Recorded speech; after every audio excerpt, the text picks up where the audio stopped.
Well, what better way to celebrate one of the greatest early 2000s animes return by looking at the live-action film? Now is my time to shine. No, I'm not talking about Death Note. Bleach 2018, everyone!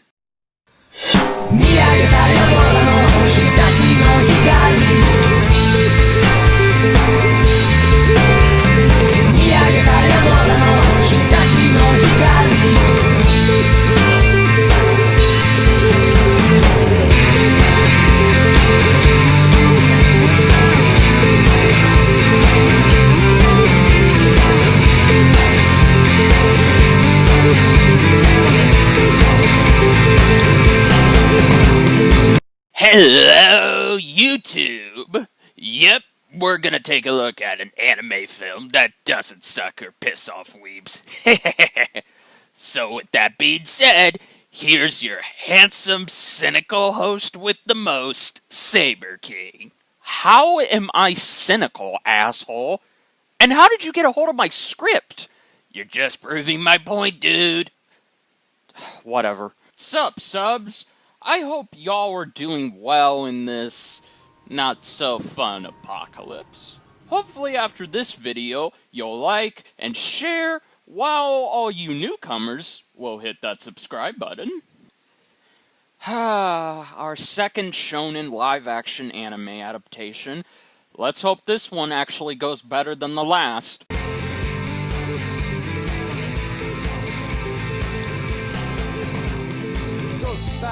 Anyway, after debuting on Netflix in September of 2018, 2 months after arriving in Japan that same year, it went on to be #1 in its first opening weekend and hitting the #4 spot at the box office.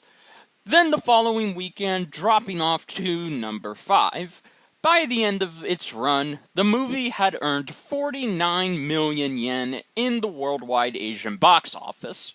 That's 4 million in the US, in case you're wondering.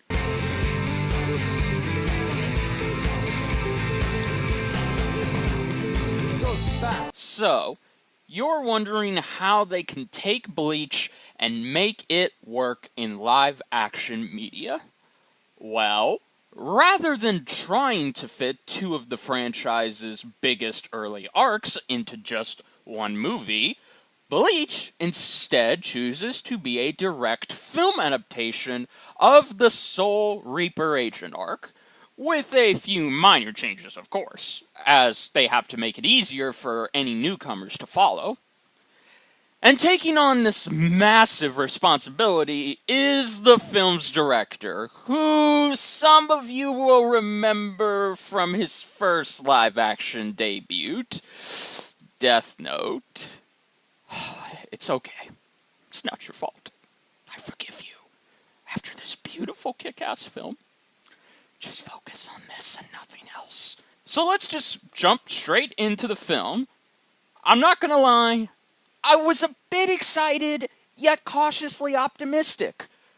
I wanted to keep my expectations very low, considering some of the bad adaptations we've had so far. But fear not, my inner fanboy had no problems with how Bleach was translated into live-action media, simply because it was all put to rest after the first 15 minutes. The crew absolutely knocked it out of the field, delivering a faithful live-action adaptation of a popular shonen anime series. Jesus Christ, Hollywood, this is why we suck. I'm gonna go ahead and do something different. Give the score early. This is a solid B+ movie. Hooray! Yeah, I figured I'd take a page out of my Buddy Noble Absence video, because how many of you are gonna actually wait till the end of the video to see the score?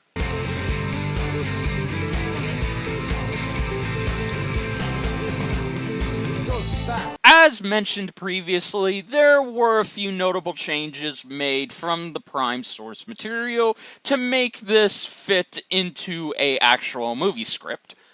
But thankfully, Instead of the writers just stripping away what made the arc so great in the first place, and in its anime adaptation, Bleach 2018 still managed to keep Ichigo and Rukia's core friendship at the center of this newest incarnation, as well as developing both characters without losing that charm that we fell in love with. But other relationships, like Ichigo's family or rivalry with Yuryu, thankfully all stayed intact, despite the latter being more simple for mainstream audiences to understand, considering we have an hour and 40-minute runtime.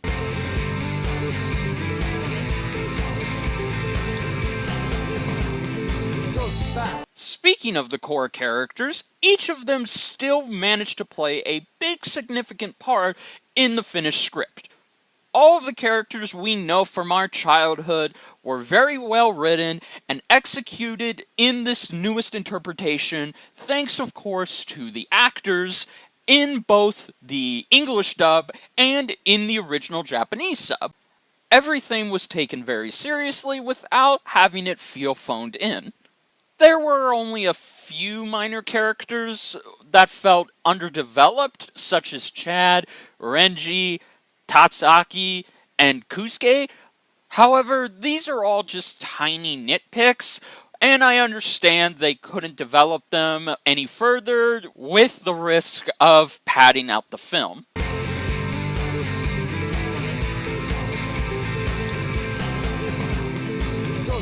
As a side note, I was in love that they managed to get the original English dub cast to return to voice these iconic characters yet again.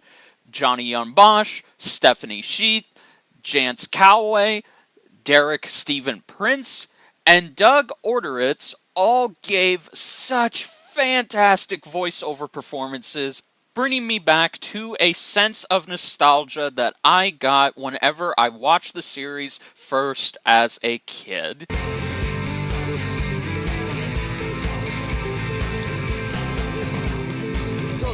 All of the technical achievements were also very well executed and done to such a high standard. I really loved the set design and locations. They all very much looked with how we saw them depicted in the original manga, and everything else just was so excellent. Like Ichigo's house, for example, or the battle with the Grand Fisher being a great use of practicality and special effects. Oh, and they also managed to recreate this iconic shot from the manga and anime where Ichigo first becomes a Reaper. We even get this little Suicide Squad text opening describing Ichigo, and already it's better implemented here than it was there because they only use it twice and they don't explain everything about him in just text. To also give you an idea just how well the CG was implemented from the Hollows, take a look at this comparison between the Hollow design and the Titans and effects for the live-action Attack on Titan movies. Yeah, the Hollows are so much more detailed and stylized while still managing to keep the look very consistent to how it was depicted in the manga and anime.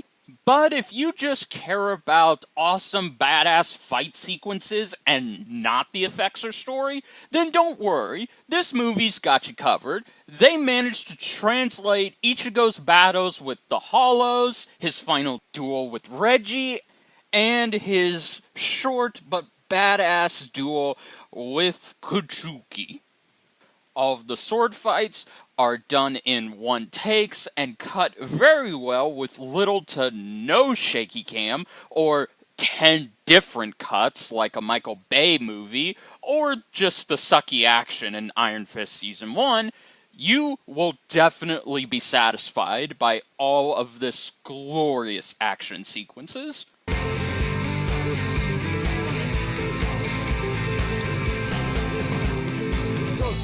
Now, another thing I gotta talk about is this movie's ending. So, there is a tiny cliffhanger teasing what the sequel will be about. However, that does take away a little bit for those of us who know exactly what's going to happen in the sequel, if it ever gets made. And mainstream audiences will just have to do homework if they want to see where this goes. So, as a standalone movie, it is, for the most part, very well done and executed. But, of course, it is just sequel bait at the end. Guys, this is another home run for live-action anime adaptations.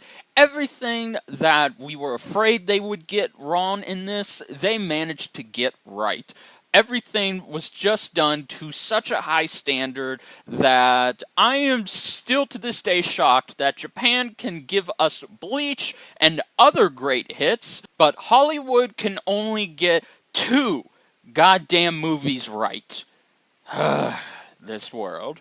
So yeah, guys, that was my review of Bleach 2018. I hope I have encouraged you to go check out this movie. If you've passed on it in the past, I would highly recommend you go on Netflix, add it to your queue, and give it a watch. Maybe you'll like it, maybe you won't. It's not Rurouni Kenshin or Alita Battle Angel, but I still think it's in the same ballpark.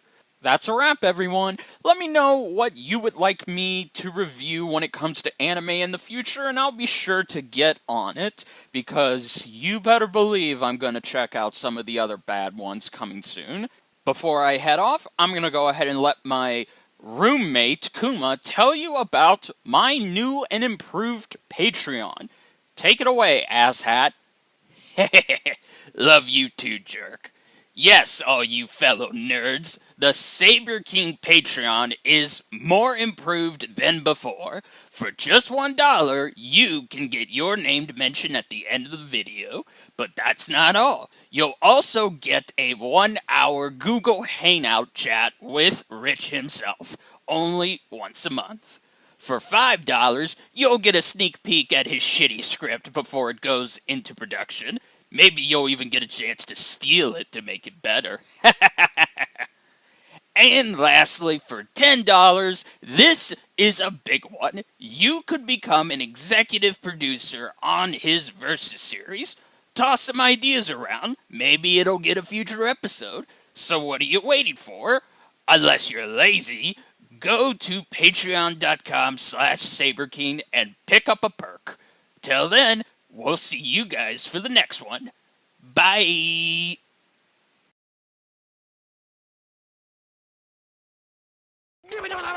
Uh-oh. Yay.